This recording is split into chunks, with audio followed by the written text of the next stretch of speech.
Okay, ladies and gentlemen, we have the guy here. I know him as Mose, but just like you, I guess today you guys gonna be learning a few things, and also I'll be learning a few things about this gentleman.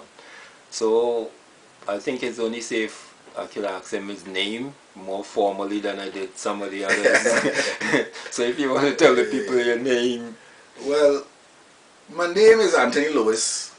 Really, hardly anybody know that. Everybody know me as Saga Boy, original Saga Boy from Chinapoo, But then I changed my name to Mose. So, and now some people even call me Moses. So, I have about 4 names. Yeah. So when you say you change your name to Mose, what do you mean?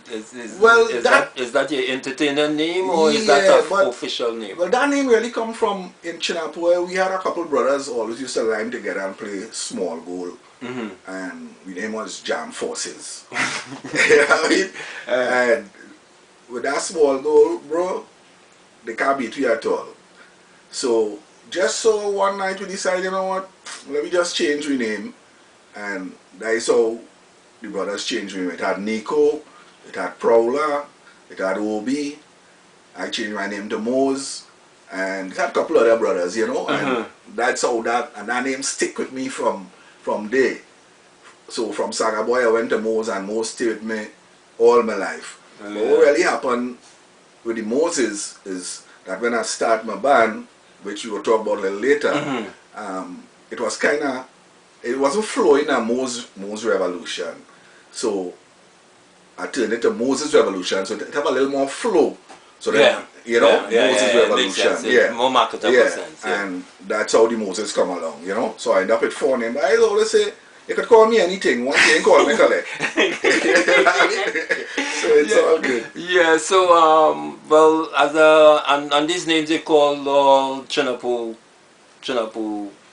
Yeah, I did the whole Chinapoo crew, Chinapoo crew. Yeah, that's, and the thing about these brothers, I think I know I could probably bet real money and win that Chinapoo is the only village really that have so much of brothers that really stay together for all we life now. From 5 years coming up that we's big man now who's grandfather, who's father, and we still real close now. It have a crew here in Canada, it have a crew in Brooklyn, and well, a couple brothers still in Trinidad, Prowler and a couple of the other brothers, but we still like family now. That's good. Because that is, I don't know, is. Well, I think maybe I'll venture to see if close to what could have caused that. I mean, Chinapoo was under the gun in the earlys, and even with the primary school, during the primary school for 5 years, the Chinapoo school had a nice competitive way about them. And then looking back the years, knowing the Chinapoo, is a vibe. Chinapoo have a vibe. Yeah, man, it was like family. But you also you can't negate the fact that you had to do a lot to prove yourself, as Lincoln saying. You used to be under the gun in the sports. As Rudolph said, your area was good in cricket. Yeah, that's just we living in the bush, Yeah. Well, literally, according to Lincoln said when you see playing, but that's good because that does make you stronger. Of course, it gives you character, Yeah. So, because we have good representatives that come out of Chinapoo. Just like Morvant on the whole, we have good productions that come out of there that world renowned. So I mean, like in everything else, it's not about where you're from. It's about how you deal with where you are. So, any interaction with down central part of over the savannah? Were you supporting these teams or? Well, in the early times, I used to play my little soccer too. Yeah, I had a nice little touch and thing too. I saw it on Flamengo. I had a nice little touch. I was the man who used to push it to your leg. But on the kicks. No serious. I coming off the bench and got the crowd calling for me. Unless I was the crowd calling for Saga Boy, I had to come out and dribble 2 man, push it to the leg, whatever. But early in life, I had to make a choice. Either I want to play football or be a drummer. You can't be both, because if I get my foot injured playing football, I can't play my drums. So how early you went into the drumming field? I started playing my drums in St. Mary's College when I went to college for St. Mary's for 5 years. There I learned to play. Okay, and since St. Mary's College, that we don't jump to the secondary aspect. Where did you go to school? Your primary, your pre? Okay, so yeah, my primary school I went to Piccadilly behind the government. Piccadilly government behind the bridge. Big up to Piccadilly, you don't know. Yeah. You understand? Yeah. So well, my godmother used to live Nelson Street. So my mother was a single parent, working in the laundry with my godmother. And so we didn't really have nobody to babysit me in Chinapoo. So that's how I ended up going to school in town where I could have stayed by my godmother. You know what I mean? Relate to that. Right. Yeah, so I could relate yeah. to that. Yeah. So that's how I ended up in town at Piccadilly. But from Piccadilly I ended up passing my common entrance to St. Mary's College.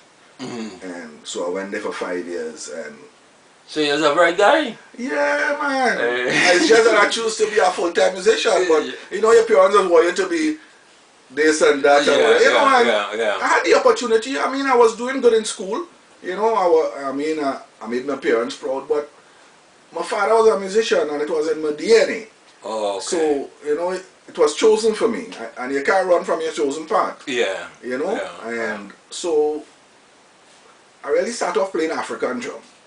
Because we used to go in coach race in Chinapoo and beat drum in coach race on the corner there. That's where we really start. With the same brothers, Obi, Prowler, Blackman, the whole crew, you know. That time Eric done gone already. Eric had them right out early. Yeah. You know, so, but we crew, that's where we used to start. We sit down on the block and beat African drum. But the power of the drum is a thing, it's a dangerous thing. You can remember plenty times we on the block beating the drum and people would pass and like catching spirit, we had to stop playing. You know, because the African drum is a kind of, it's a religious thing too, you know. Yeah. So it have people passing and hearing that drum and like, started getting the yeah. So sometimes we had to stop playing, you know. So that's where I really start playing. But then, as I say, my father was a drummer. So I already had that DNA, the DNA, but I wasn't what we just call trap set. But it's really, you know, it's a drum set, but in them times we call it trap set. Yeah. So I didn't really wasn't playing no trap set at that time. I was playing African drum. But when I passed to go to St. Mary's, they had a school band. And I don't know, man, I just jumped on the trap set and never looked back. You know, take the drum and walk. So did you represent the school in the school band? Was there a school band? And here was the school band. Colin Lucas Okay. was playing bass. We had a little white boy called Pablo Sabella. He was from Venezuela. He was playing guitar. Luinos was playing keyboard. Luinos is an established keyboardist. Still up to the day, he just play in all the hotels and stuff and thing now, and he was just in the Tobago Jazz Festival. So these are from school, you know what I mean? Yeah. So I started off playing in school, but here was the nice thing. St. Joseph Convent, right opposite St. Mary's College. We on Frederick, them on Pembroke. They start a steel band, the girls' school. But they not no girl who could play drums. So I was the only boy allowed to go over in the girls' school. Okay. So that was nice. Yeah, because the St. Mary's is related to the St. Joseph Convent, yeah. Based on the religious. Right, you understand? Yeah. So St. Mary's College, we was on. Clarcy was with bishops, I think. Right. So we take up Frederick to Pembroke and then them on the other side of the street. Yeah. Yeah, so I had it nice in school. I played with my college band and I played with St. Joseph Convent. You know? So you got serious from that time, or when you left school? Yeah. Well, the bug bite me from there. You know, and I didn't make up my mind, you know what, boy, this is what I want to do, you know? And so I still do my exams and stuff. I think I get 3 GC passes or whatever, you know? Yeah. And I say, boy, I don't know. I ain't think I want to, the shirt and tie thing. I really want to be a musician. I come and I get a call from Tarapan side. Used to be a Plover Street called Black Label Serenaders. At the top of Plover Street. Yeah. I know that. So them brothers come and call me to play drum for them. So I went up there, and I just leave school, so I was about, maybe about 15, 16 around there. So I played with the pan side for maybe about 2 years, and then a brass band from in Monrepo called Dimensions Brass. They used to practice in the community center in Monrepo. Yeah. Dimensions Brass. I was Pharaoh on them. I never remember Pharaoh used to play football. I know the name of the right. band. Pharaoh's army man now, but yeah, them used to play with Funks now. Remember Funks? Okay, where you didn't migrate already. Yeah. Funks was a football team from Monrepo. So them used to practice in the community center. From Monrepo? Yeah, Funks. Okay, we talk about that. I never heard that name before. So we'll talk about that. Yeah. So I went and so all these experiences you had, we didn't cover this. No. Before you went to I joined Sound Revolution. Yeah. All this is building up to it. Okay. So because my first taste of playing after I leave school was in a steel band, and I really enjoyed that. And then now I come and get a taste of brass. Well, boy, that was it. Yeah, brass just get it's like chalk and cheese. Nothing wrong with the pan. Don't get me wrong, but the brass have a kind of brass just get to you know. Get to you. Yeah. So I went to Dimensions Brass and I played there for about 2 years too. They used to do a lot of parties, mostly in like Toko and South and thing. So it was a nice little vibes. And then out of the blue one day, who showed by my door calling? I said, oh wait, this is where you come from, boy? Yeah, boy. I'm looking for a job, you know. So I just called him and said, I say, you happen, guys. But when we come from here, I gotta go. And that time, Sound Rev, they just changed the name. They used to be called Iraq. They used to play more top 40 and that kind of stuff, right? Yeah. They wasn't really getting too much. They wasn't getting no work in the carnival. You know, there was more playing. They used to have a big house in Cookery, a big white house. Used to have them kind of posh party and things. They would play them kind of, you know what I mean? Yeah. So I come and I join the band, and right away the whole soca thing changed. That the band get a kind of soca vibe there, because soca is really drum and bass. So you remember the impact tune in that beginning? What was the impact tune that you remember from that joining some Sound Rev? The one that really make you feel good choice. Oh boy, you had to give me the beginning. You can give me the only big one. What was the big one? You set me way back there. I tried to remember, because that would have been. You're talking like 1976, eh? Yeah, but you don't matter. Give me the first one. Give me one of the songs that. I tried to remember what songs was playing in '76. Yeah. That's why I tried.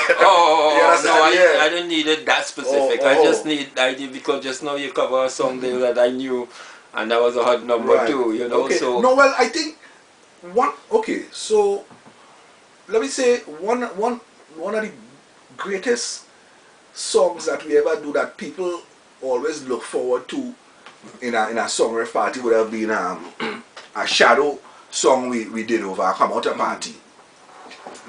Right? Yeah. Sorry about that. Yeah. So we used to start with a little kind of brass thing now. And when people started to hear that, people coming like ants, no matter where they is in the party. That time, Holiday Inn was the big party place. Yes, I remember that. We set up in the back, and when they hear that horn start, the horn, people coming like ants, come in. Man, it's that that experience is something else. And the other thing with Sound Rev too, the promoters and them always used to put to play last. Because they know once a put to play last, nobody ain't going nowhere. Well, and the bar will sell. That's when it's your time. It had the early ones that paved the way for us too, like Kalian and Germany Brass. You know what I mean? Manu Maslin. Just the other day, Joey passed away, but Joey's a man come from them time to now. And Joey was like working more now than when he was even in them time. Yeah. You know what I mean? That's so this is like a rush. Yeah, always exactly. Yeah. So you always had to give these fellas the dues too, because these guys paved the way for we, just like how we paved the way for Marshall and them guys now. That's why they say too, I think I born a little too early. Because in we times, while we were just as good as these guys now, it wasn't financially lucrative like these guys know. You understand? True. If I did born and he said no, I'm laughing. You understand? He's still laughing. You know what I mean? But we jamming still according to my boy. You know what I mean? But so the chandelier, I mean the Song Rev. For the Song Rev, how long you guys stayed together? Okay. The band stayed together for 22 years.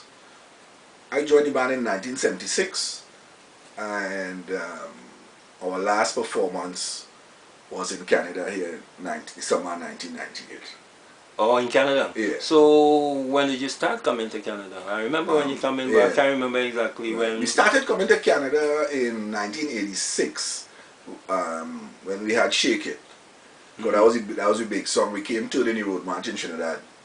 Yeah, Shake It. That's the song I remember. Yeah. So we came to Canada because before we only used to really tour in the States and go Notting Hill, go England and stuff. But we never really used to come to Canada. And my boy Ruffy is a man who said, boy, we gotta come Canada, boy, this is the place, we gotta come Canada. You always tell me that, but you know, you had to wait till the promoters had the money. So, you know, so we used to really go, and Brooklyn was the place. In them times, you know, you go, party started like 3 in the morning, you know. So, that was really... so how did you like, how was the Toronto, or so it's mostly Toronto you perform, or Montreal was included in your performance, or was just Toronto? Okay, so the first year we came, the Caribana committee brought us. So we played exclusively for Caribana. That time they used to have the Queen show, the Caribana Queen. Yeah. So we played at that function. We played on the road.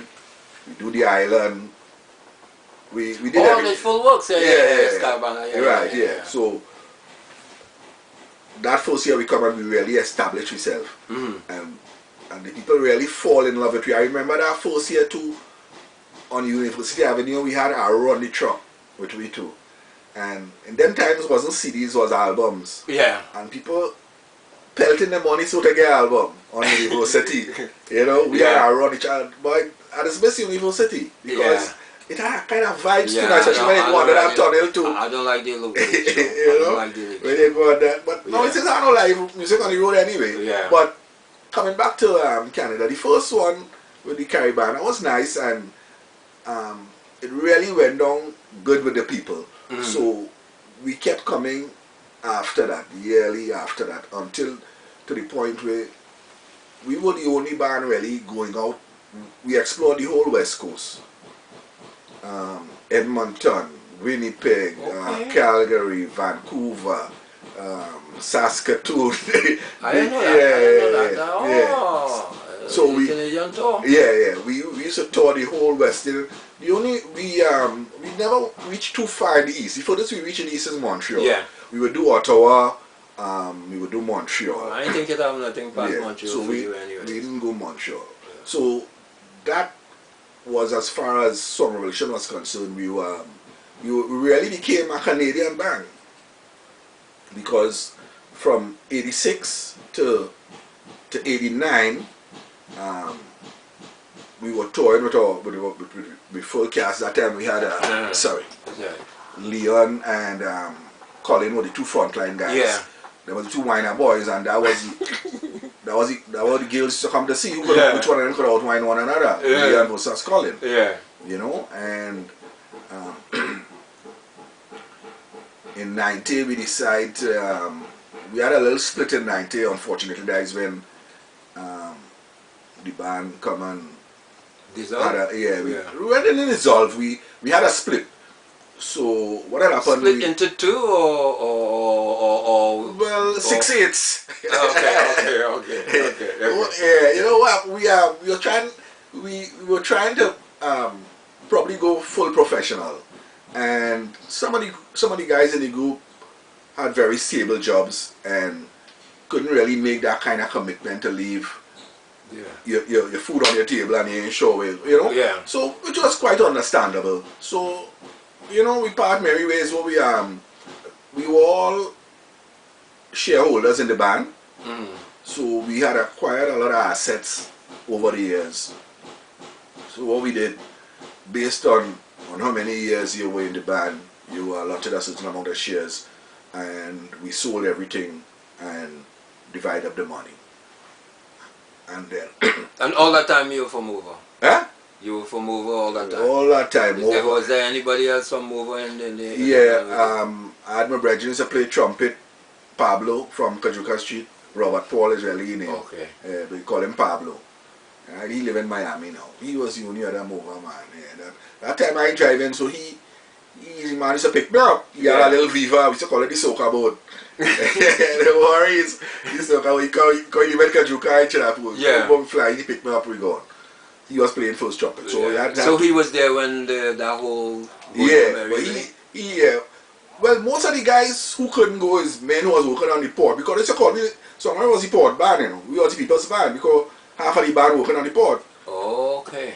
Colin, the father, the bassman, Pablo, you know what I mean? Yeah. So we was like... But then you get stable money too? Well, exactly. So, I didn't know that... That big papi boy? You understand? Them times money running on the port. Yeah, so them fellas ain't really looking to... On thing all the music. You had to get short play. You had to get short play. You know what I mean? And then, so, which was cool. We decided, well, you know, you gotta do what you gotta do. So what you did from Sound Rev now, how you felt, did you go in a little depression or did you bounce? Did you bounce after well, at that time, that kind of, in 90 when so that happened. were you one of those guys with a job? Yeah, well, I didn't have a choice. I get laid off, so but you had a job. Yeah, I was working them times with telco. Okay. It wasn't TT yet. I was working telco contract. Yeah. Nice money, you know. Yeah. Right? You know, them times money flowing. Yeah. Once you see telephone, it's safe money. Yeah. Money nice. Guaranteed. Yeah. So I was working contract with them, and in '89 the contract come on up, because I think around that time they was looking to change over to and make the change over, so they were, you know. Yeah. So it's been like I say, well, you know what, boy, I ain't think I want to go work for nobody, you know. After all these years I work, and a man just come and wake up in the morning and say, boy, you know, your contract. Yeah. I say, you know what, let me see about me. You know what I mean? The Father gave me a skill, let me use that and as a blessing, and use that and praise the Father and make $1 from that, because the Father gave everybody something. You just have to know what is yours and use that to your ability. True. You know what I mean? True, and the Father blessed me with my hands and my feet to be able to play my music, and you know what? I'll give him thanks for that. On the other side, I go in full time. So that is when, from 90 to 98, we start to make Canada our home base. So we used to get a 6 months work permit. So we had free entry. That's under what name now? Under well, we are still under Sound Revolution. We didn't dissolve the name. Although the band dissolved, although the members dissolved, and we sold the assets, we still had ownership of the name. Okay. Right. So the band continued as under whose under Anthony Estrada and myself. Okay. So we started coming to Canada for we applied for a 6 months visa, which gave us the flexibility to come in and out of Canada without having to always get a visa. So any job we got to the States, or if we had to go to England. So all your members had that same status? Yeah. Okay, that's easy then. Yeah. Easy. So what we would do is we would rent a house for 6 months. So that way we had to study about accommodation, and when we leave, we had to come back, we had to look for a place. No, we had a real estate guy we used to deal with, so he knew every year he had I remember when the band started doing that. Right, so he knew every year he had to look for a house for 6 months. Yeah, I think, even in the early years, I think Talion wanted to and it's the better way to do. We cook our own food. But Sound Rev was the one that really established that. You understand that time it had Nob Hill Farms, you go by Nob Hill Farms and you spend small money, and it's a real thing you're coming out with. I remember that's one of the things always admire me with Canada too, when I come here, how cheap food is and how clean the place is now. Yeah. That was one of the things that kind of win me over too, you know? And it kind of opened up my mind too, because you know when you're coming from the third world, and that's the good thing about being able to travel. It exposes you to a different culture, to a different way of life. And I think you were ready for that. You understand? Yeah, yeah. So, Yeah. but I didn't know what she did, which was good. I took my time and make sure that's what I wanted to do.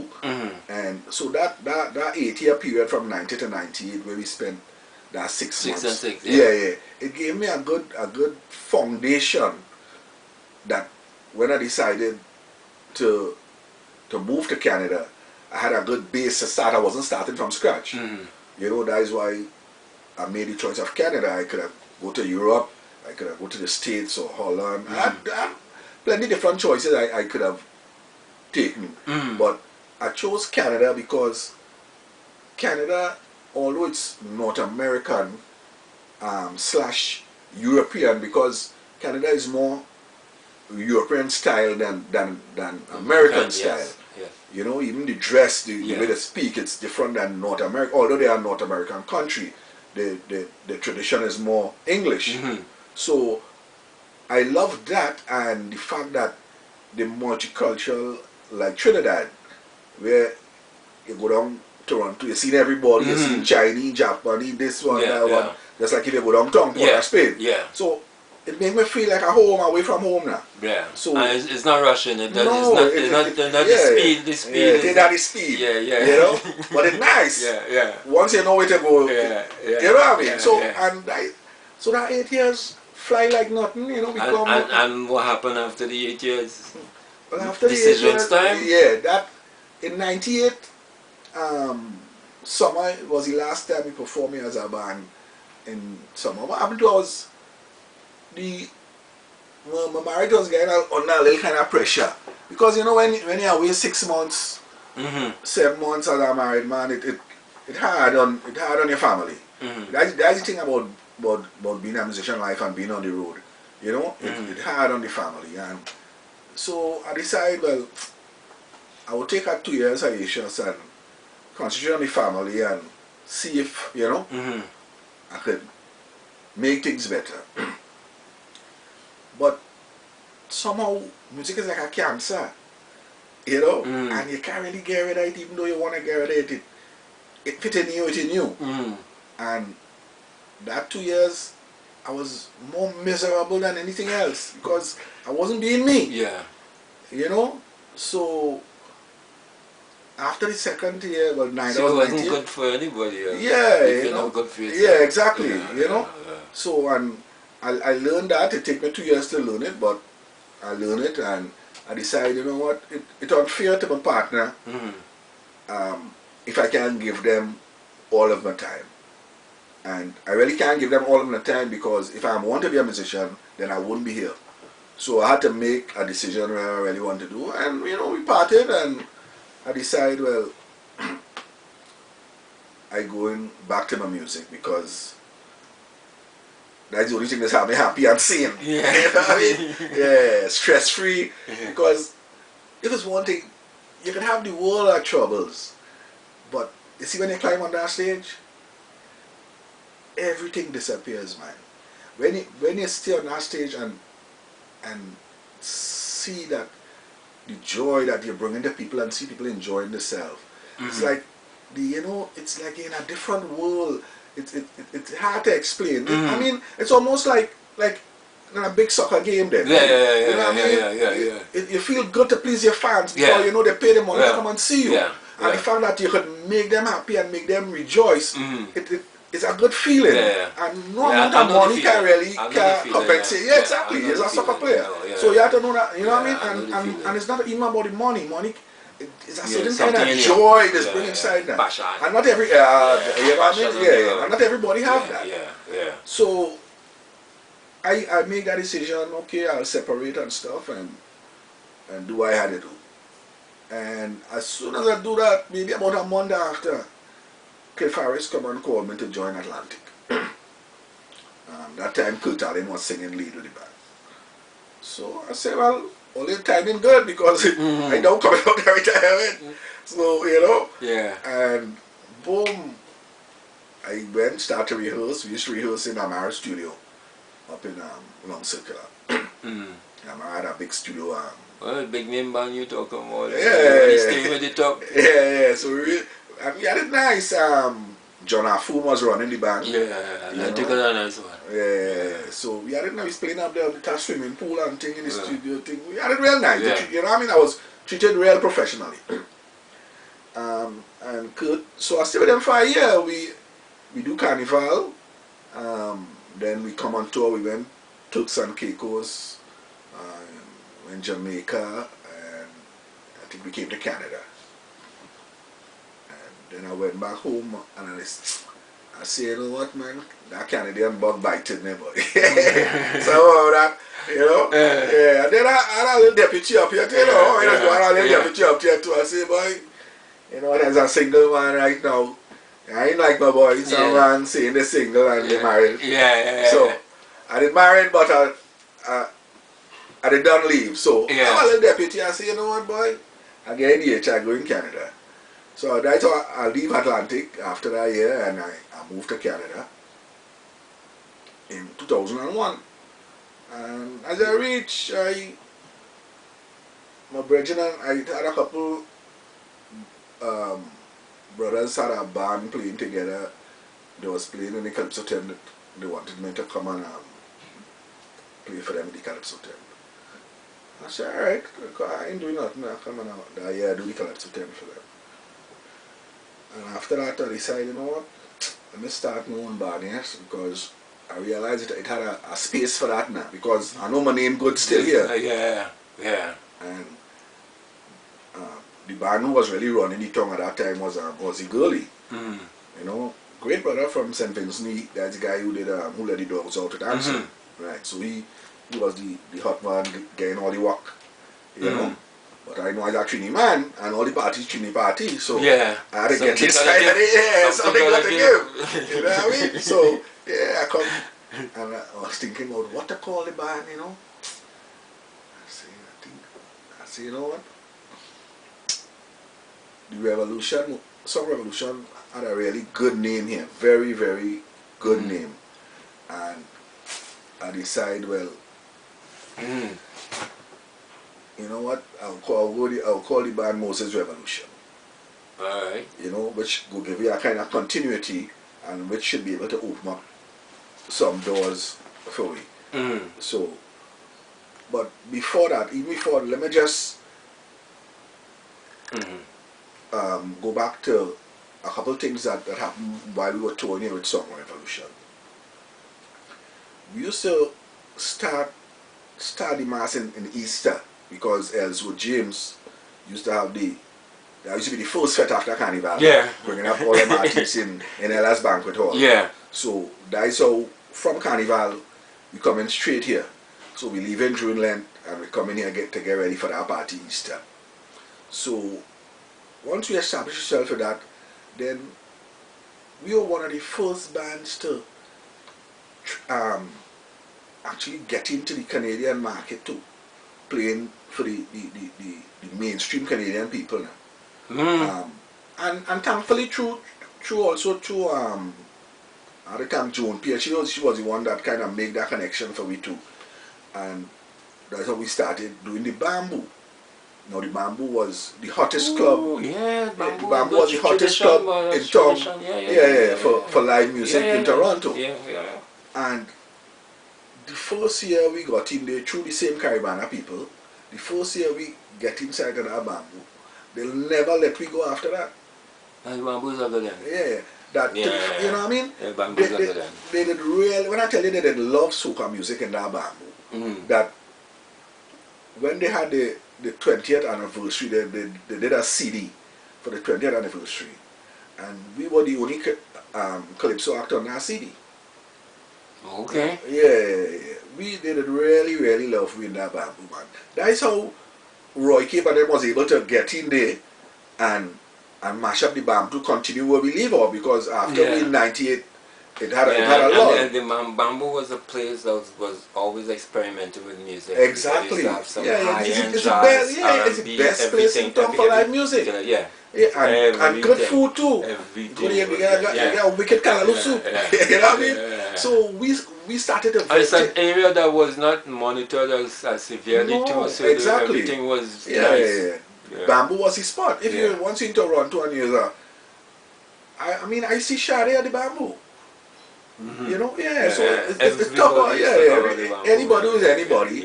When you know when you go up to the green room, you see all the names on the wall. So with the Moses Rev, you're still Moses Revolution, right? Yeah. So that revolution started from 2001, as I said, to this present time, which is 2017.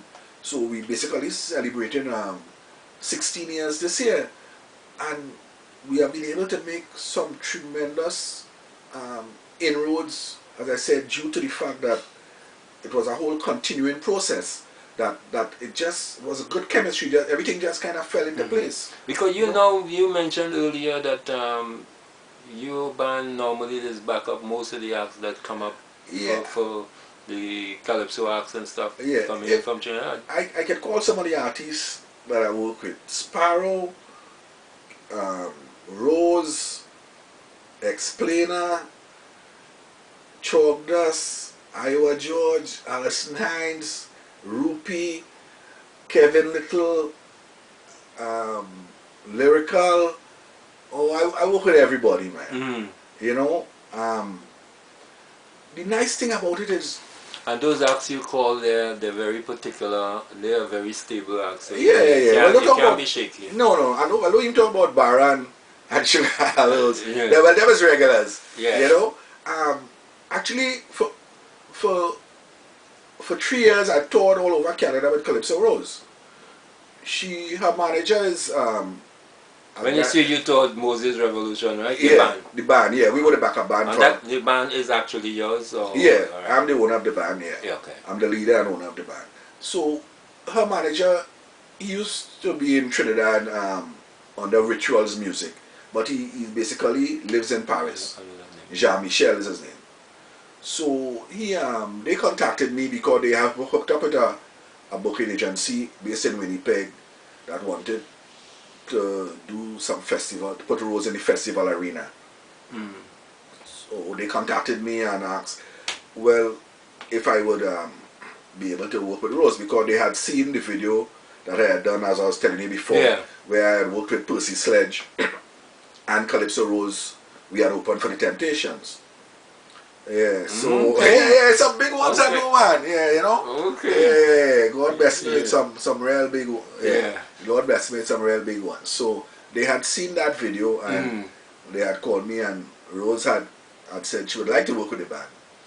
So we had a 3-year contract with them. We went everywhere, man. I mean, those festivals is like 40,000 people. You know? It's in small festival. It's like 40,000-50,000 people in these festivals. They're running for like weekends. We even went as far as, I don't know if you ever, well, you must have heard of the Yukon. That is almost Yukon. I think I have a partner living up there. We went to the Yukon in February, man. You know, that's normally cold. In the summertime it's cold. So, you know, but it was a good experience. We went to Dawson City. Now, I don't know if you remember in them old Western time. Right. So all the old structures and things still there. They preserve the old structures. So that was like, man. You remember seeing them things in them old Western. You understand? So the band as a representative here in Canada, flying the Trini flag, we have done really, really well, you know, over the years. And just not flying the Trini flag, flying the Chinapoo flag too. Well, that's to the heart. Everybody know that. Anybody go on my Facebook page, Mose Lewis, just pull it up on Facebook. You will see I's Chinapoo, I's Morvant to my heart. Anybody know me, know that's me. When I tell you about dedicated to my village, man. You know? Dedicated to my village. Giano, I spray every day, boy, I wish I could win the lottery. Let me just go and big up Chinapoo. So basically, I guess you feel like me that it gave you something, the reality, the real reality. It keeps me grounded, you see, because I know where I come from. You know what I mean? Where I come from, I grew up in a little one-room house that if I wanted to change my mind, I'd go outside. You know what I mean? But I was happy. That's what I'm telling you. Yeah. Talk about happy. I didn't want, and I wasn't in need of nothing. You know? Yeah. So, and the brothers used to assemble by me, and every day we making cook lentil peas and rice. Yeah. My mother little one stove is licks when I come when she come home, but next day same thing. Yeah. Cook out the lentils and rice. And when you come abroad in North America and you see how much it worked for you to have that type of you roots, understand? you know, That's what I'm saying. it's important. Because you're a traveler, so once you're traveling, you realize that skill. You need that skill. Yeah. So God bless me, and as I say, you know, I ain't regret making the choices I make because I getting a chance to make my island proud now. You know what I mean? And that is. Well, I didn't really know you were that active until I started. You know, we spoke a couple of times back, and I realized, wait, you know what I mean? Like, you know, I know I'm not all there as regular, but you know, that's good. That's good that you're doing most of the that is one thing anybody tell that I stay real humble. You know what I mean? I have real notches under my belt, but it's not about that. It's just about my main focus is anything I back in an artist, they have to be comfortable. If I back an artist and they ain't comfortable, I can't sleep. It's headache for me. I never work with an artist yet and they ain't comfortable. When them guys, the band is was home by me in my basement. Even to the great Percy Sledge, when Percy Sledge came to the rehearsal, when he walked in, we was playing sitting on the dock of the bay. He said, but I ain't said bound to be here for this rehearsal because you don't realize we have it down. Yeah, because preparation now, you know, I was a whole cadet. And what I think they always tell you, if you fail to prepare, then you know prepare to fail. Yeah. So preparation, and then I get that drilling too from a boy calling. I always had a game that Pips too because he was a real drill master. Okay. Yeah, but it's the only way you could get that kind of success. Yeah, I believe and to get that kind of. Well, hopefully the young people understand. You understand? It's the only how you could get that kind of success and reach to that kind of level where you be respected for your art. Is you got to put in the work. You know, and some people might be lucky, but that is just the one or two. Yeah. The majority, if you have to get success, you have to put in the work and still hope to have a little luck with it. You still have a little luck with it. You know, because it's so many good singers and so many, it's millions, but only a few that get through the cracks. So you ought to the main thing is just be yourself and be the best that you could be at the end of the day. So you know, you give it your best. You did it your way, and you know. Well, if you do the homework, you'll be comfortable, and a comfortable setting is make people want to be around you. Exactly. You know, if you're jumpy and you ain't sure, then can't have people around you. You ain't bringing nothing to the table. It's a joy, man. Music is my life, and you know. So you don't look back, no regrets for coming to Toronto? No regrets. Canada is a lovely place, man. I would tell anybody if you have a chance to migrate and come to Canada, it could be very cold, but cold is just a state of mind. You know, it's all mental. You know, you dress warm. You know what I mean? You could dress warm, so it's all mental. But it's a nice place for family too. You know, it's a nice place to bring up your family. It have a lot of green. It's good. So I understand we never mentioned how many kids you got. Well, I have 3 kids living in. Well, they were born in Chinapoo. Well, children, I should say, because they might go into the big man and woman now. And I have my last son here with me. So my firstborn is Anthony Blake. Big one in the business right now. Big up to my son. You know what I mean? A civil engineer, a soldier, and working for the sport company, TNT. My daughter, Crystal. And I have an ex-son named Aris from small man catching snake and iguana and he's a hunter. And God knows, Ben, you know the man guy working in the zoo. Leave it alone. God, that easy. The man get the best work he could ever get. He get working in the zoo. There you go. And my last boy, well, he here with me in Canada, you know. So yeah, and 9 grands. Wow. You understand? So I See, got to eight girls and one boy. another revolution, You boy. understand? Yeah. Another So band, boy. yeah, so the generation I know we got to go for a while. Have plenty of we, to go for a while. Yeah. Yeah. So, well, Mose, I want to thank you for getting this time and to let people know that Chinapoo product, Morvant product here. As you say, you don't mind the cold. At all, man. Because I still try to go home ever so often, and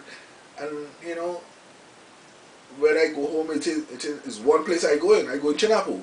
I meet brothers here and talk about, boy, you staying in Morvant. I say, boy, you crazy. I say, but that you one place I safe. Yeah. You understand what I'm saying? Yeah. True. Yeah, I take my wife home last year. My wife is Chinese. And she felt and she, what girl? You going Morvant? And she never had such a good time in her life. You see, That's what I say. She never had such a good time because she does normally go, when she go to Trinidad, she go see my family in Dago or St. James or whatever, because she family from the West So side. she finally stayed in Morvant? She stayed? Of course. I cried she should have and she had when she see how people coming and embracing her, so she want to know, well, I said, but that's how we live in Chinapoo. I said, I like the mayor here, I sang a boy. She was shocked to see how people just live in Chinapoo. Yeah. Because in Canada here, it's kind of different still. Sometimes you're in an elevator, you say morning, and like you talk Spanish. Yeah. But we as family, and it stayed that way. Yeah, so Chinapoo tight. Yeah. Chinapoo tight, Yeah, there are no places else I go in. There's a lot of misconceptions on the well, the whole Morvant Lavati thing, they seem to think that it's a crime-ridden place. It have crime everywhere. Yeah. And if you're in the wrong place at the wrong time, anything can happen to you. It can happen to you anywhere. Yeah. So I ain't crying. I love my country and I love my desperados. You don't know. Alright. So alright, thanks Mose for man, every time, man, blessings. Alright.